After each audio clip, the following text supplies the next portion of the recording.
गृह मंत्री अमित शाह से मिले केशव प्रसाद मौर्य। खबर आ रही है कई महत्वपूर्ण मुद्दों पर चर्चा हुई है और जिसमें 2027 के यूपी चुनाव पर भी बातचीत हुई है।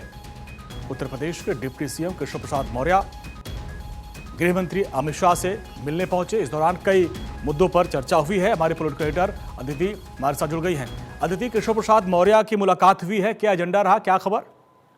बिल्कुल, देखिए आज गृह मंत्री अमित शाह से उन्होंने मुलाकात की और उनको चाणक्य बताते हुए ये भी बताया कि उनकी एक शिष्टाचार मुलाकात हुई है, लेकिन इस मुलाकात के मायने बेहद खास हैं। आपने देखा होगा कि लगातार जब राष्ट्रीय अध्यक्ष का जिक्र हो रहा था, उस समय कहा गया था कि कई प्रदेशों में नए प्रदेश अध्यक्ष को चुनना है, उसमें उत्तर प्रदेश भी एक नाम है। जाहिर तौर पर देखिए, भारतीय जनता पार्टी जो पहले से तैयारी करती है, लंबे समय से रणनीति तैयार करती है, तो जहां एक तरफ बिहार की तैयारी है, लेकिन भारतीय जनता पार्टी की नजर 2027 के उत्तर प्रदेश चुनाव पर भी है। लेकिन उससे पहले संगठन फेरबदल की कवायद है, क्योंकि नए प्रदेश अध्यक्ष को कमान सौंपनी है। ये बात अलग है कि केशव प्रसाद मौर्य के जो चाहने वाले हैं, जो कार्यकर्ता हैं, वो ये चाहते हैं कि केशव प्रसाद मौर्य भी इस रेस में रहें और उनको रिपीट किया जाए। लेकिन अभी फिलहाल जो ये मुलाकात है, उसके मायने बेहद खास है। सबसे पहले 2027 के लिए जो जातिगत रणनीति है, उसको कैसे बनाना है, संगठन की मजबूती को कैसे दुरुस्त करना है और किस तरीके से 2027 का जो रोड मैप है वो बनाना है। लेकिन उससे ज्यादा महत्वपूर्ण है संगठन में बदलाव, खासतौर पे नए प्रदेश अध्यक्ष को कमान सौंपना। और उसमें देखिए, जाहिर तौर पर उत्तर प्रदेश एक बड़ा राज्य है और वहां पर कई स्तर पर जो है तालमेल बिठाने की भी जरूरत है।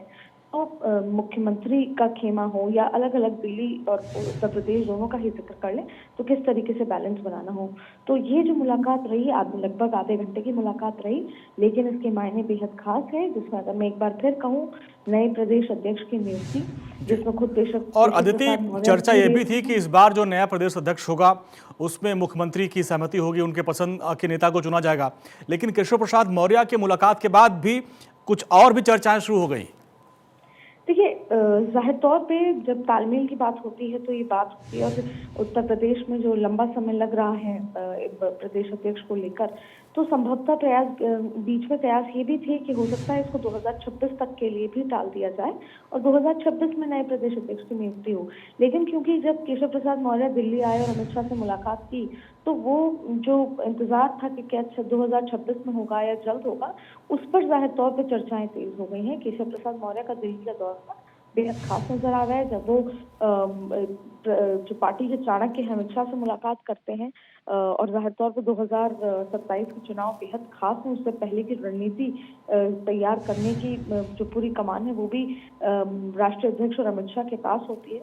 तो केशव प्रसाद मौर्य से मुलाकात होना, सभी की सहमति के साथ प्रदेश अध्यक्ष को चुनना, ये अपने आप में उत्तर प्रदेश के लिहाज से एक बेहद महत्वपूर्ण काम है, जिसके चलते जो आज ये बैठक हुई वो बेहद खास नजर आ रही है। ठीक है अदिति, बहुत बहुत शुक्रिया इस पूरी जानकारी के लिए आपका।